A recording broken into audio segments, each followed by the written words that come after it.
சென்னையை அடுத்த தாம்பரத்தில் வழக்கறிஞர் ஒருவரின் வீட்டுக்குள் மர்ம நபர் துப்பாக்கியால் சுட்டுவிட்டு ஓடியதாக தகவல் வெளியாகியுள்ளது. செய்தியாளர் வசந்த் இணைப்பில் இருக்கிறார். வசந்த், வணக்கம். கூடுதல் விவரம் என்ன, சொல்லுங்க.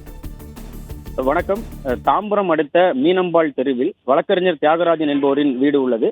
இந்த வீட்டில் வழக்கம் போல் அவரின் மனைவி பிரியா மற்றும் விஷால் வீட்டிலிருந்து டிவி பார்த்து கொண்டிருந்தனர். அப்பொழுது திடீரென துப்பாக்கி குண்டு சத்தம் கேட்டு ஜன்னல் வழியாக வந்து பார்த்த பொழுது ஒரு மர்ம நபர் ஒருவர் அந்த பகுதியிலிருந்து ஓடி சென்றது பார்த்தனர்.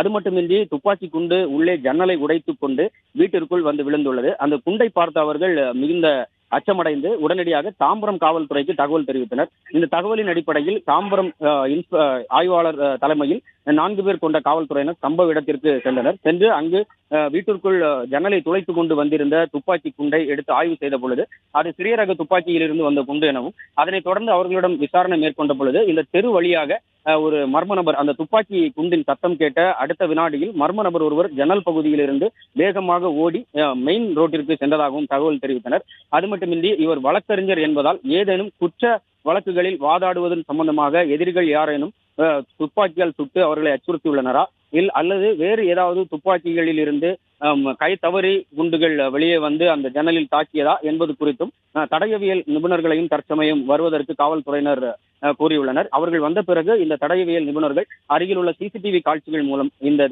தப்பி ஓடிய மர்ம நபர் இந்த துப்பாக்கி குண்டு வந்ததற்கான காரணம் குறித்து மேலும் விசாரணை மேற்கொள்ளப்படும் என தாம்பரம் காவல்துறை சார்பாக தெரிவிக்கப்பட்டுள்ளது.